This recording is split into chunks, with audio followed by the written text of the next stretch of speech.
Salut à tous les passionnés de mystères urbains, de scandales hollywoodiens et de secrets enfouis sous les paillettes de la célébrité.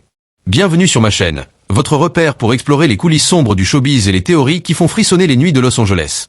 Avant de plonger dans cette saga absolument renversante, prenez une seconde pour vous abonner et activer la cloche de notification. Croyez-moi, vous ne voulez pas rater ce qui va suivre. Votre soutien nous permet de fouiller dans les archives poussiéreuses, de démêler les rumeurs des vérités et de raconter des histoires avec une passion qui vous tiendra en haleine jusqu'à la dernière seconde. Aujourd'hui, je vais vous révéler une histoire qui a été gardée dans l'ombre pendant des décennies.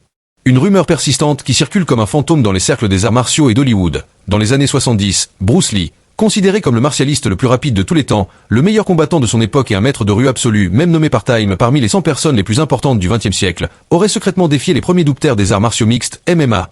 Ces champions bruyants qui clamaient qu'ils se feraient écraser, sans règles, opposant sa philosophie instinctive à leur arrogance compétitive.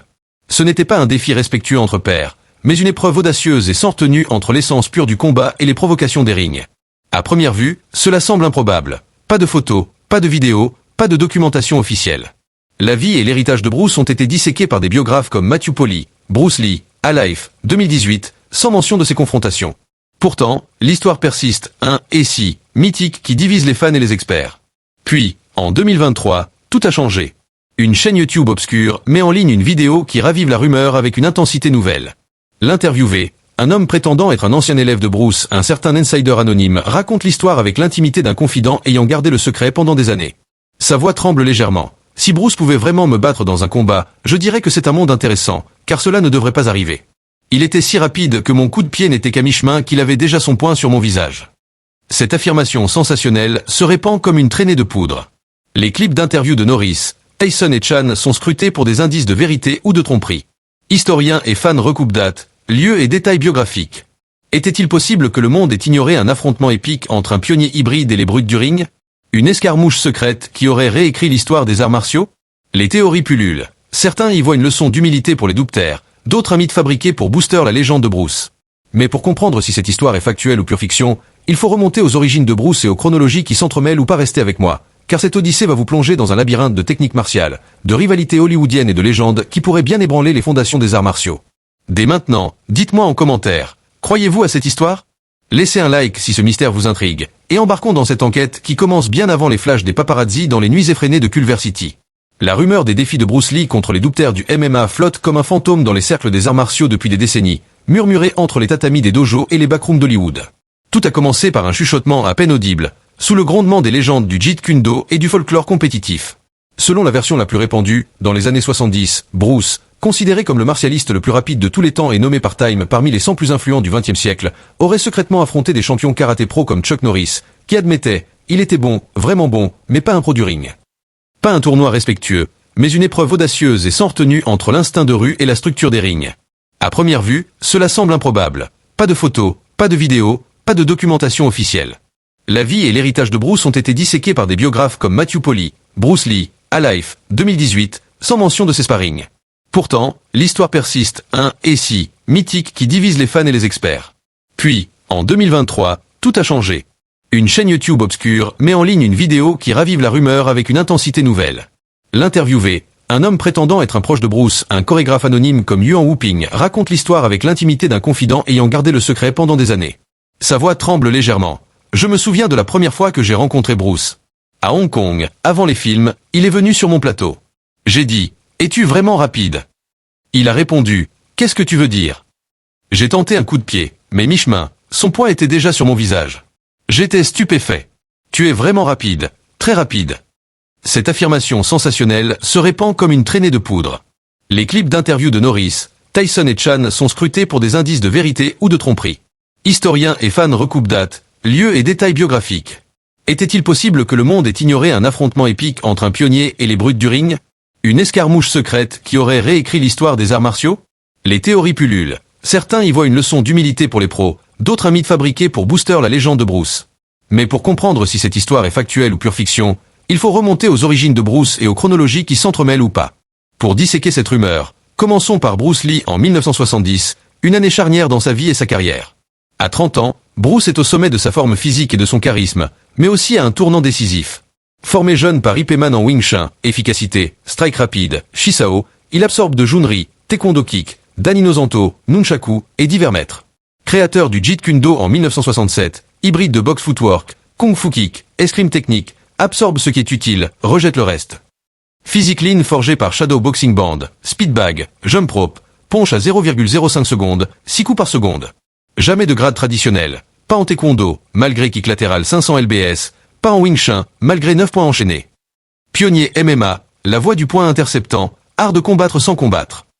Bruce vit à Culver City, où il entraîne une élite, Coburn, McKean. Son dojo est un laboratoire, le combat est comme l'eau, adapte-toi, prône-t-il, sans règles pour la rue. En 1970, The Green Hornet le propulse, frustré par les stéréotypes. C'est dans ce contexte vitesse mythique, philosophie instinctive et rumeur de défi que la rumeur place des sparring contre pros. Mais les faits historiques contredisent l'idée d'un ring pro. Bruce n'a jamais combattu en tournoi, évitant les règles. Son cercle, comme Joe Louis, inspiré, n'évoque jamais des chaos publics. Bruce choisissait l'inspiration, pas la gloire, disent les experts dans Tao of Jeet Kune Do, 1975. De l'autre côté, les douptères du MMA en 1970 sont des champions bruyants comme Chuck Norris, karaté pro, ami de Bruce, GT pro, lui non. Il était bon, vraiment bon, et Jim Kelly, champion karaté, plus grand que Bruce, il me mettrait à terre en seconde. Ces brutes clament que Bruce se ferait écraser, sans règles, différence entre sport, règles, pas sous ceinture, et rue, tout va, n'importe qui. John Saxon, j'ai combattu les meilleurs, entraîné avec les meilleurs. Personne comme Bruce. Incroyable, intouchable. Des histoires que je ne partage pas par respect. À Hollywood et ring, ils sont des titans, entraînement rigide, victoire compétitive. Leur style est structuré, frappe pour gagner sous règles, prône-il. En 1970, ils dominent, leur aura masquant l'absence de rue. La rumeur d'un défi impulsif avec Bruce semble plausible pour des pros audacieux, mais improbable pour un hybride. Les douptères, rigides, brillent en streaking, mais manquent d'adaptabilité. Les biographes les qualifient de « roi du ring », mais pas de légende pour ce « duel ». La rumeur gagne en crédibilité en 2023 avec une vidéo YouTube d'un prétendu témoin, un chorégraphe comme Yuan Wuping. Il décrit un Bruce confiant mais fluide, répondant aux provocations. Si je pouvais le battre, ce serait un monde intéressant, ça ne devrait pas arriver. Témoignage. Norris, il était bon. Kelly, incroyable, intouchable. Tyson, tueur philosophique. Fais mal et sort, adapte-toi comme l'eau. Chan, ne cligne pas, tu rates le kick. En 3 minutes hypothétiques, speed 0,05 SVS règle MMA. Le témoin ajoute, Bruce n'a jamais combattu pro, mais inspirait les Gracie et UFC. Mais le témoin anonyme n'a jamais mentionné cela dans des archives officielles. La vidéo utilise des extraits d'interviews, Norris, Tyson, Chan, Yuan, coup de pied mi-chemin, point au visage. La chronologie échoue, 1970, Bruce évite tournoi, pas de chaos documenté. Les témoins proches, Inosanto, Lewis ni des défis publics. Dans des docs, 2018, on dit, Bruce choisissait l'inspiration, pas le ring. Un pro. Il les surpassait en essence.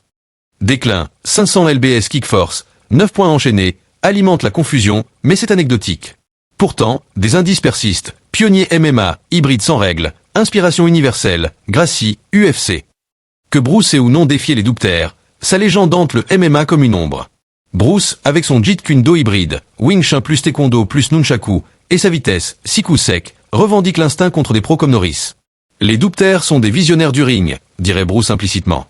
Mais son silence sur des combats présumés suggère une fixation, admiration, Tyson, philosophie ultime du guerrier, mêlée à une rivalité non résolue, opposant philosophie, soit comme l'eau, à compétition. Les experts comme des psychologues martiaux notent, Bruce vit dans l'ombre des rings comme ceux de Norris. Il veut être le vrai guerrier, pas le champion. Cette rumeur symbolise un fantasme de victoire, l'adaptabilité de Bruce, rue sans règles, contre la structure des pros, tournoi, quête de respect pour sa tasse vide d'apprentissage. La rumeur des défis de Bruce est une légende urbaine, chronologies incohérentes, absence de preuves, silence des proches.